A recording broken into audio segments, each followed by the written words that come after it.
Buenas tardes, mi nombre es Denis Moll. Este es el informe semanal del movimiento larouchista. Hoy es viernes 15 de marzo del 2024. Lino LaRouche en algunas ocasiones nos comentaba sobre una charla que él había tenido con un dirigente israelí de muy alto nivel, una persona favorable a la paz, esto hace décadas, eh, que buscaba un acuerdo con Palestina y con los árabes en general para toda la región.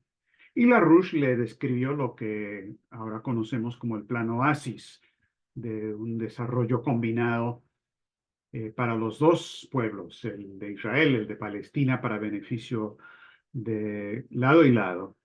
Y su interlocutor le dijo a LaRouche, bueno, esto es muy interesante, muy importante, por supuesto que estoy de acuerdo, pero no dejes de tomar en cuenta, nunca subestimes la importancia de la locura en la estrategia mundial. Ahora, él se estaba refiriendo a una locura, a una demencia estratégica, incluso dentro de sectores de Israel, como los que hemos visto recientemente. Pero es un comentario realmente bastante perspicaz y LaRouche lo repetía en algunas ocasiones precisamente porque señala un problema de fondo. No se refiere ni el interlocutor ni el propio LaRouche a la locura personal de un Netanyahu que claramente está desquiciado, o de un Zelensky también, o de un Milei, cada uno de los cuales está loco y es un factor personal en ese sentido lo que está pasando, pero hay otro tipo de demencia mucho más importante, eh, que es en cierto sentido el factor estratégico central. Y les voy a explicar a lo que me refiero. Esta semana ha habido una discusión creciente, cada vez mayor, de la posible participación de tropas de la OTAN en la guerra en Ucrania. Por supuesto, ya hay tropas, pero son irregulares, extraoficiales, vestidos de civil, como asesores militares y todo lo demás. Pero desde que el presidente francés Macron lo mencionó hace una semana de que no se puede descartar la posibilidad de meter tropas de la OTAN, incluso de Francia, al teatro de guerra de Ucrania, desde ese momento ha habido toda una discusión, como suele ocurrir con globos de ensayo. Y este comentario de Macron, sin duda, fue eso, un globo de ensayo para ver las reacciones, ver quién se opone, a quién hay que convencer. Y en este momento ya se desató un gran debate porque Alemania no está muy convencida, por lo menos algunos sectores. Scholz no está muy convencido. Pistorius, el ministro de Defensa, como Baerbock, la ministra de Relaciones Exteriores, opinan que eh, Alemania debería enviar los misiles Taurus, que casi es lo mismo como poner tropas en territorio ucraniano, es lanzar una guerra directa en contra de Rusia. Pero en este momento Alemania como nación no está de acuerdo con lo que está proponiendo Macron. Se está hablando de una reunión triangular que incluiría a dirigentes de Polonia, dos de los cuales, el primer ministro y el canciller, acaban de estar en Estados Unidos para hablar de este y otros temas, y los polacos están más del lado de Francia que otra cosa. Están hablando de este tipo de cuestiones. Esta semana salió publicado en Francia en una revista que se llama Marianne, que se le califica de tener una tendencia soberanista, pero es bastante leído. Y lo que hace es que filtra un par de informes de defensa secretos de Francia. En el primer informe, que viene del otoño pasado, sea octubre, noviembre pasado, los servicios de inteligencia militar de Francia decían y esta es una cita, el nivel de fuerzas, por el nivel de fuerzas involucradas, Ucrania no puede ganar esta guerra militarmente. Y si Occidente procura tener más pelea, más batalla, sería dicen, el más grave error de análisis y juicio que uno se pueda imaginar. Un alto oficial en ese momento consideró que sería poco razonable enviar tropas francesas a Ucrania y dijo, este alto oficial citado en ese informe, no se equivoquen, frente a los rusos somos un ejército de porristas. El segundo informe dice ya más detalladamente que Ucrania necesitaría para avanzar en el 2024 aproximadamente 35,000 hombres adicionales por mes para su ejército, cosa que no pueden ni llegar cerca a eso. Rusia está funcionando a todo vapor con voluntarios que están llegando a 30,000 por mes. Claro, Ucrania no los puede entrenar, Rusia está entrenando los suyos con veteranos.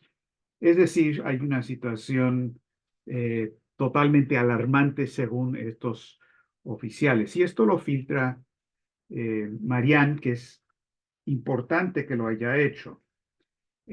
Uno de los comentarios sobre lo que significa esta locura, esta demencia de Francia ante estas circunstancias de hablar de poner botas francesas y de otros países de la OTAN en territorio de Ucrania, comentó George Galloway, el flamante ministro del Parlamento británico, que salió electo hace algunas semanas, muy conocido, oponente de la guerra de Ucrania, también la de la situación de Palestina y demás. Y George Galloway dijo, miren, Macron simplemente ha perdido los estribos por completo porque acaban de ser derrotados y echados de África por Burkina Faso, y ahora Macron está hablando de poner tropas francesas en Ucrania en contra de Rusia, y lo dejó así con esa pregunta, y me parece bastante apropiado. Ahora, el significado de todo esto lo resumió esta semana el secretario del Consejo de Seguridad de Rusia, Nikolai Patrushev, que es un oficial de muy alto nivel dentro de las jerarquías del Kremlin. Y él dijo hace una semana, el 7 de marzo, que el llamado del presidente de Francia, Macron, sería una decisión totalmente suicida de parte de Occidente. Dijo el presidente de Francia, Macron, tras la conferencia del 26 de febrero en París sobre Ucrania, no descartó la posibilidad de enviar contingentes militares de la OTAN a Ucrania y dijo que los países occidentales tienen que hacer todo lo necesario para impedir que Rusia gane en Ucrania. Inmediatamente, Patrushev pasó a conectar eso con lo que había dicho el secretario de Defensa, Lloyd Austin, esa misma semana en una audiencia del Congreso, donde dijo que si Ucrania perdía, la OTAN entraría en guerra con Rusia. Y lo que comentó Patrushev ante estos dos elementos, lo de Francia con lo de Lloyd Austin, dijo lo siguiente, Patrushev. El presidente de Rusia, en su mensaje a la Asamblea Federal, recordó el destino de todos aquellos que enviaron sus tropas a nuestro país y advirtió que ahora las consecuencias para los posibles intrusos serían mucho más trágicas y que Rusia dispone de armas que pueden alcanzar objetivos en su territorio, subrayó Patrushev. Ahora, había indicado también Putin que se trataba de armas nucleares, que Rusia no usaría armas nucleares, salvo en una situación donde estaba en entredicho la existencia y la soberanía de Rusia. Ahí sí. Pero desde ya las autoridades rusas habían calificado la situación de esa manera, pero por la insistencia de lo que está pasando en la OTAN, esto de Macron, esta demencia, esta locura total, que Lloyd Austin no solamente desdijo, sino que realmente aprobó la misma idea, aunque hay declaraciones de Estados Unidos que dicen que no lo harían.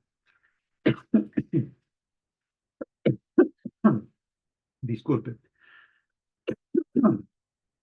Sin embargo, Putin directamente esta semana dio una extensa entrevista de hora y media a la agencia de noticias RIA Novosti, donde lo entrevistó Dmitry Kiselyev, que es el director general de Rossiya Segodnya, que es la empresa matriz de RIA Novosti y de Sputnik, entre otras. Kiselyev es muy conocido por hacer preguntas muy duras, muy directas, y por supuesto Putin por dar respuestas semejantes.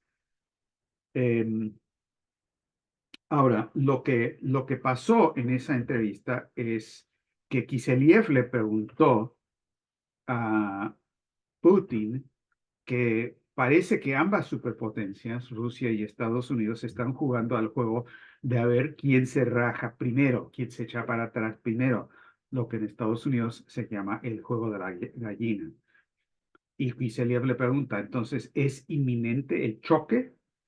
Y Putin dice, ¿por qué? Estados Unidos anunció que no va a enviar tropas. Sabemos lo que son las tropas estadounidenses en territorio ruso. Son invasores. Así los trataremos, aunque aparezcan en el territorio de Ucrania, y ellos lo entienden. Y luego dijo, esto será una cosa táctica, quizás para Occidente, pero para nosotros, dijo, y lo he dicho muchas veces, es una cuestión de vida o muerte.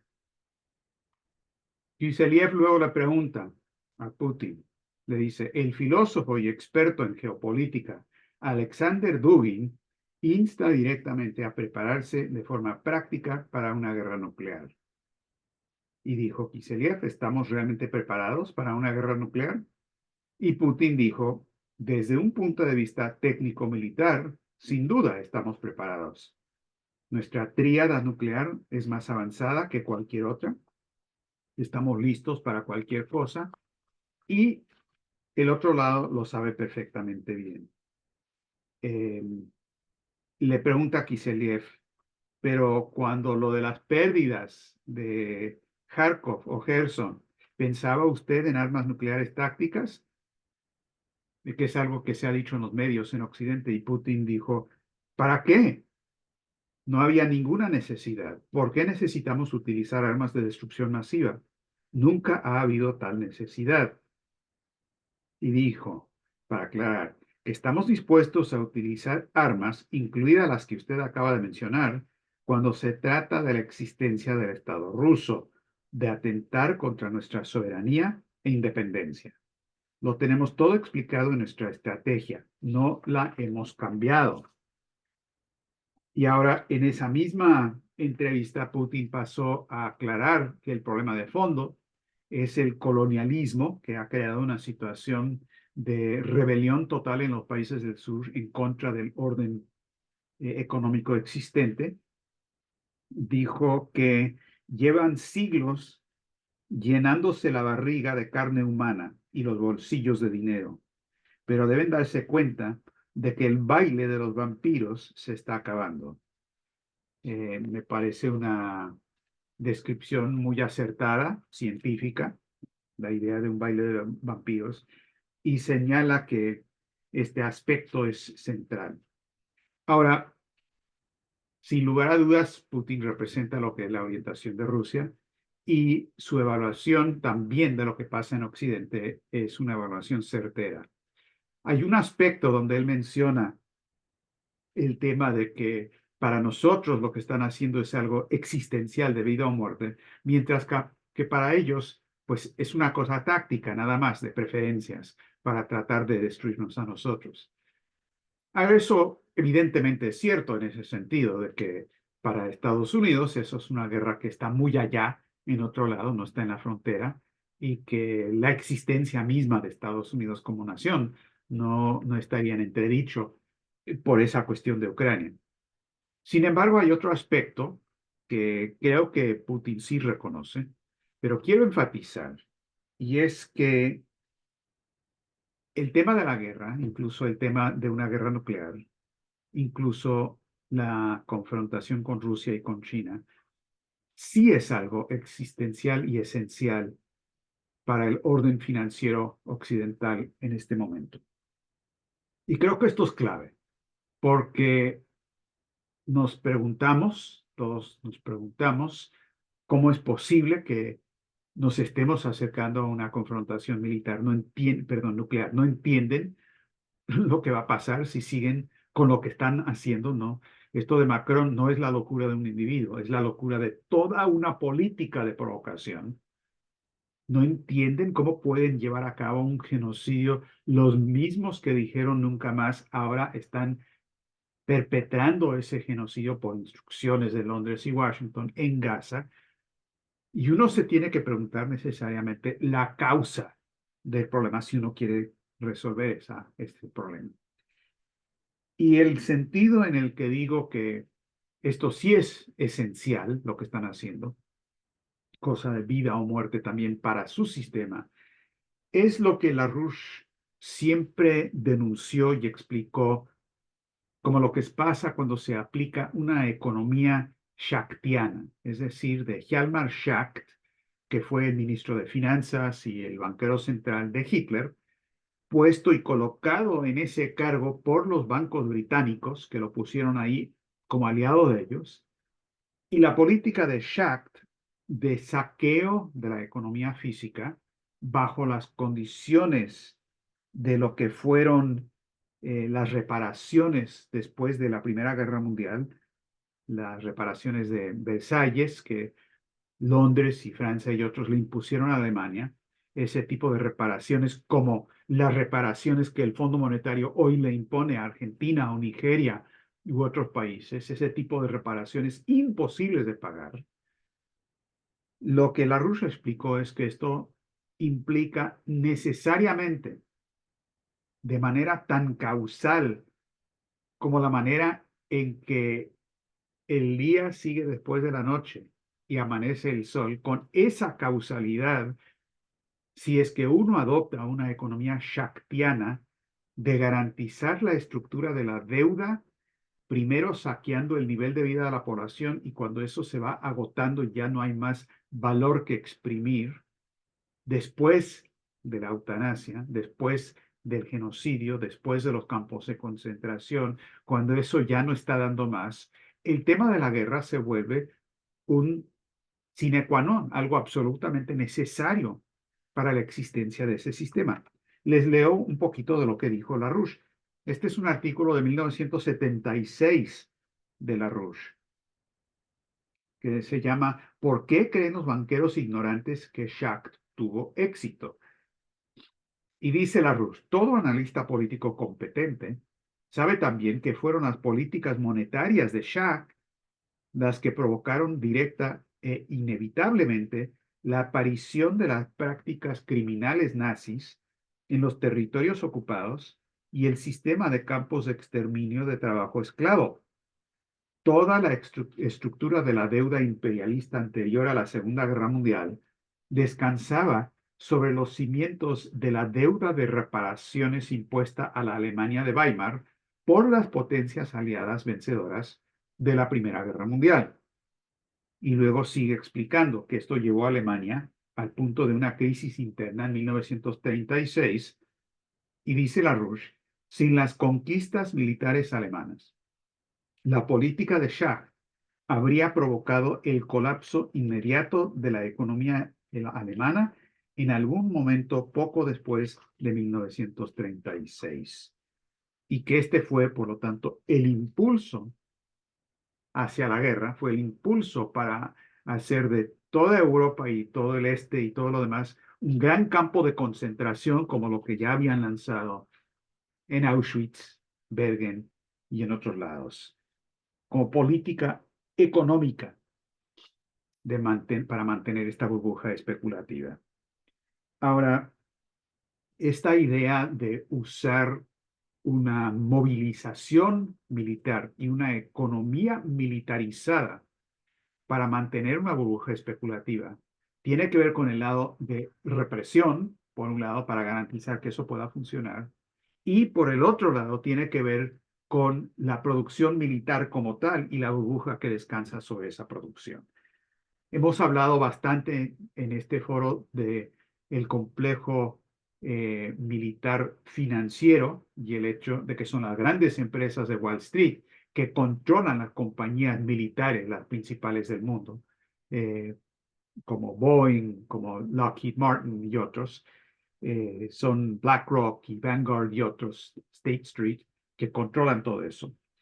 Pero resulta, y esto no lo sabíamos, pero nos enteramos esta semana pasada, que el Pentágono en Estados Unidos, por anuncio del secretario de Defensa Austin, lanzó en diciembre del 2022, es decir, hace más de un año, una nueva oficina de capital estratégico, cuya intención, según el portavoz del Pentágono, Pat Ryder, es atraer y escalar el capital privado en apoyo de la seguridad nacional.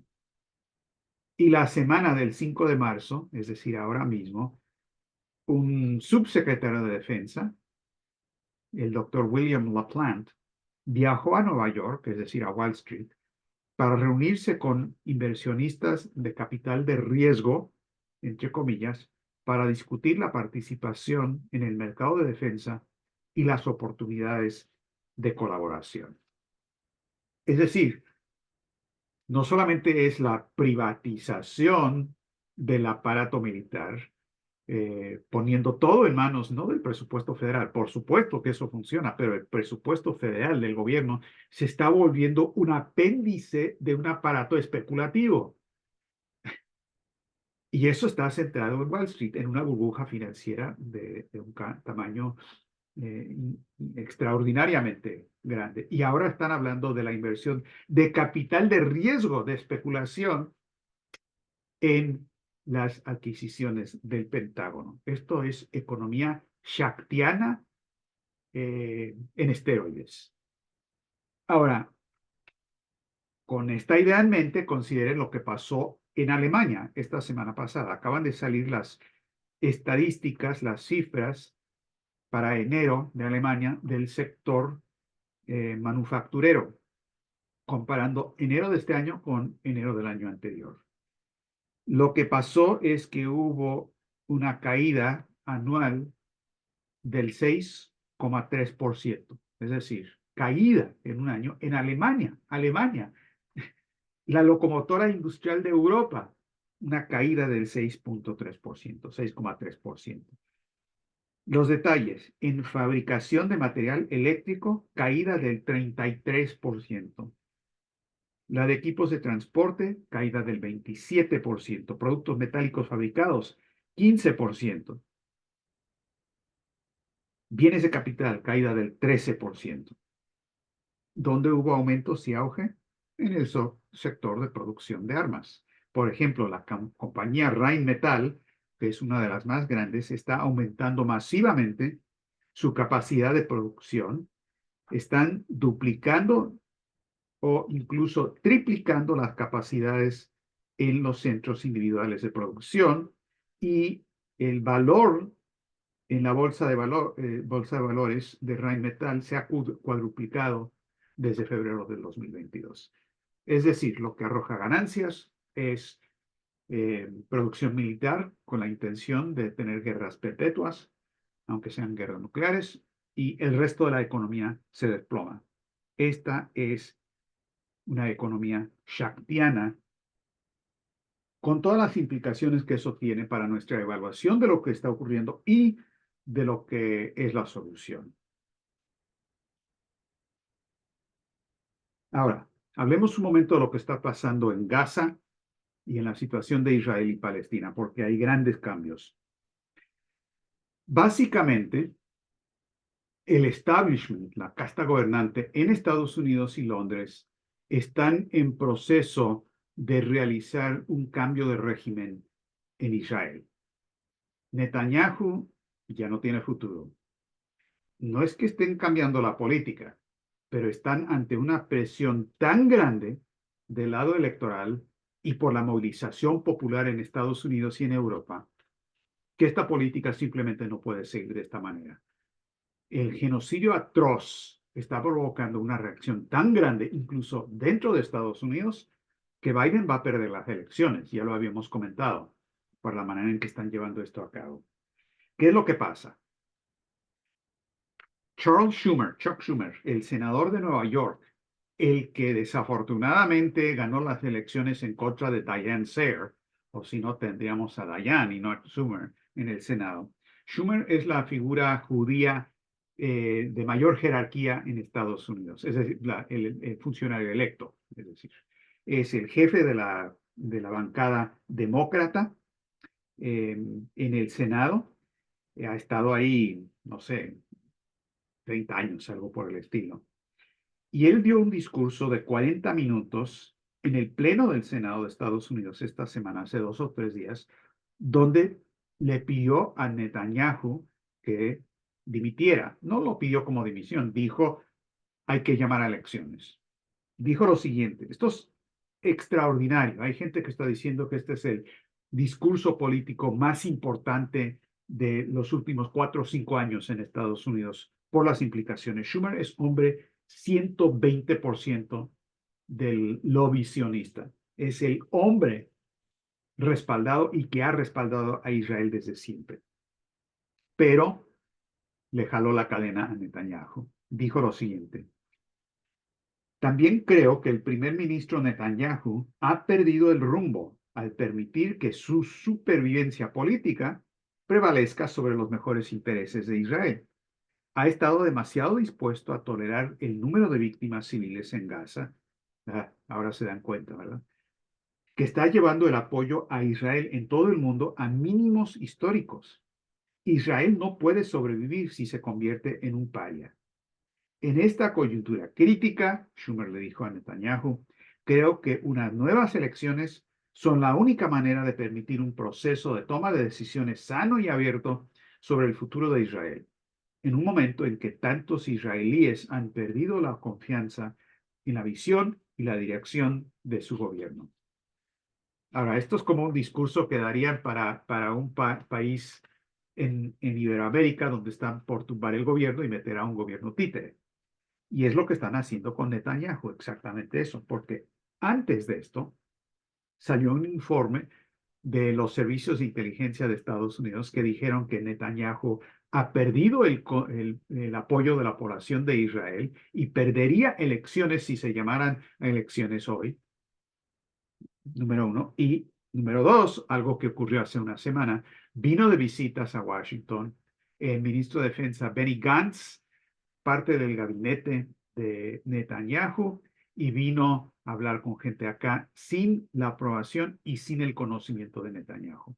Es decir, vino acá para recibir la bendición de Wall Street y de Washington, porque si hay elecciones mañana, Gantz le va a ganar a Netanyahu. Ahora, yo no sé cuál va a ser el resultado de esto, no sé en qué va a quedar, pero claramente se ha tomado una decisión de que si quieren tratar de mantener algún tipo de control y no perder control total de toda la región y quizás del planeta entero, tienen que hacer algo ya. ¿Por qué? Porque de repente se volvieron concienzudos y les preocupa el bienestar de 2 millones de palestinos. De ninguna manera. Se dieron cuenta y se volvieron preocupados por su propio futuro político, por su propio pellejo político. Y eso tiene que ver con la movilización que estamos llevando a cabo en Estados Unidos y en otros países, el hecho de que hubo los votos por los no comprometidos, de los que hemos hablado en estas discusiones, y que llegaron a entender que tenían que hacer algo.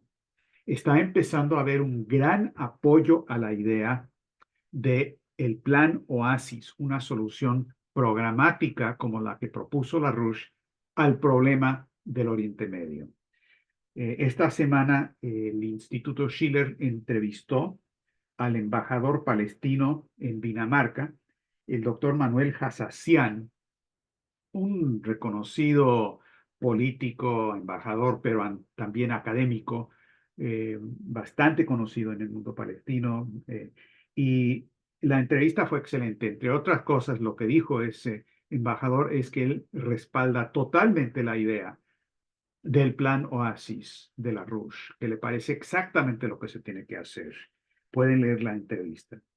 También ocurrió algo muy interesante anoche en una presentación en Washington y también por Zoom de una película sobre la vida de Marwan Barghouti, que como ustedes saben, algunos lo dicen el Nelson Mandela de Palestina, está encarcelado, ha estado 20, 30 años en la cárcel de Israel, pero sigue siendo después de la muerte de Arafat el más importante dirigente de los palestinos, el único que es capaz de unir las diferentes facciones palestinas, pero el que también siempre ha buscado algún tipo de acuerdo con Israel que no sea la guerra. Lo que pide es soberanía, lo que pide es una nación, lo que pide es que cese la ocupación y el apartheid, y se le considera el único que podría negociar algo del lado de los palestinos. Entonces, es una película muy interesante, se lo recomiendo mucho.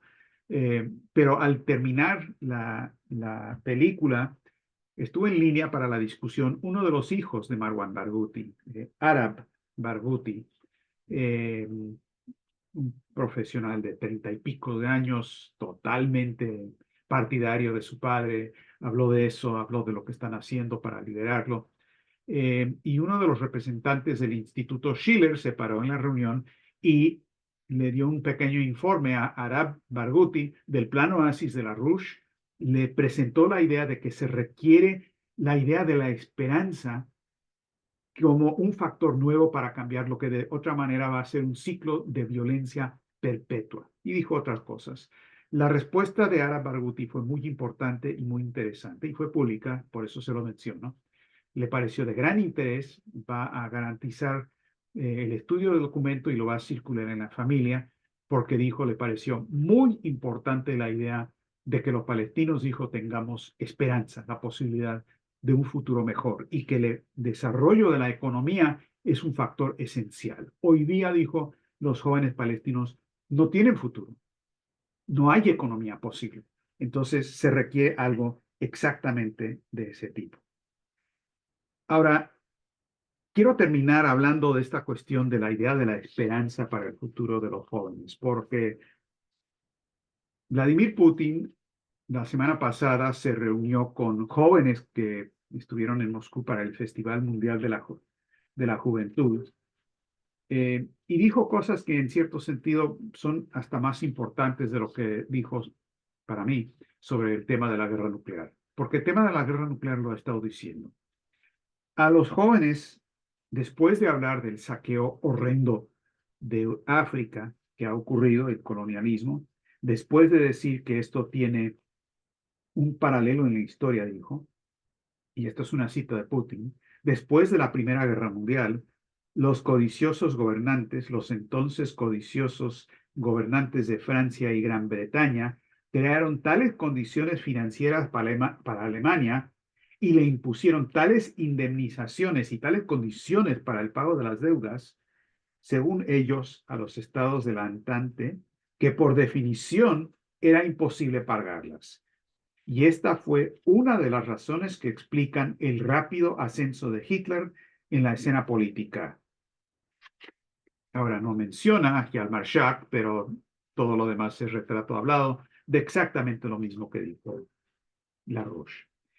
Putin luego con los jóvenes dijo lo siguiente, hablando del pueblo ruso, dijo, el pueblo ruso tiene en el alma ese sentimiento de compasión que los padres le pasan a sus hijos y así de generación en generación, porque existe este deseo de ayudar a los demás. Para dedicarse de todo corazón a los demás, la empatía es primordial. Y luego dijo, miró y dijo, todos ustedes son tan diferentes, pero hay algo que nos acerca, que nos une. ¿Qué es eso? Es que todos somos seres humanos y todos somos iguales. Y terminó diciendo, si me preguntan qué se puede hacer para que todo el mundo viva y crezca en igualdad de condiciones, desarrollando sus talentos en beneficio de sus seres queridos, de su familia, de su país y quizá de toda la humanidad, no lo sé. Pero lo que sí sé con certeza es que todos debemos esforzarnos para conseguirlo. Es decir, el concepto de Putin es el concepto de que somos una sola humanidad con cualquier diferencia que podamos tener y que el papel de los jóvenes en particular es pelear en ese sentido. Qué diferente de lo planteado por disque filósofos como Carl Schmitt de Alemania, uno de los santos de devoción de gente como Alexander Dugin, por cierto. El Schmitt que dice, y lo cita positivamente Dugin, llamándolo el famoso jurista alemán, es un clásico, es muy creativo, etcétera, etcétera. Eh, en su libro El concepto de lo político, Schmitt expresa una verdad extraordinariamente importante, dice Dugin, y luego cita a Schmitt. Un pueblo existe políticamente solo si forma una comunidad política independiente y se contrapone a otras comunidades políticas para preservar su propia comprensión de su comunidad específica. Y pasa a hablar de que la división fundamental es lo nuestro y lo no nuestro. Y Schmitt descarta esta idea de ser humanista. Dice, si uno empieza a actuar en nombre de toda la humanidad, en nombre del humanismo abstracto, en la práctica esto significa que este actor niega a todos los posibles oponentes la pretensión de tener cualidades humanas en absoluto. Cosa que Dugin respalda diciendo que la división fundamental en el mundo que nos da identidad es de que siempre hay enemigos, como siempre hay amigos, y el mundo está dividido de esa manera. El Instituto Schiller discrepa con esa orientación completamente, como todo renacimiento que ha salvado a la humanidad de la posible hecatombe como lo que estamos enfrentando hoy día. Esa cuestión fundamental de la naturaleza del hombre se vuelve el tema estratégico central, ante lo cual estamos enfrentando demencia estratégica como la que produjo Hitler, como la que produjo Jan Maschak y la que produjo Carl Schmitt. Eso es lo que tenemos que derrotar.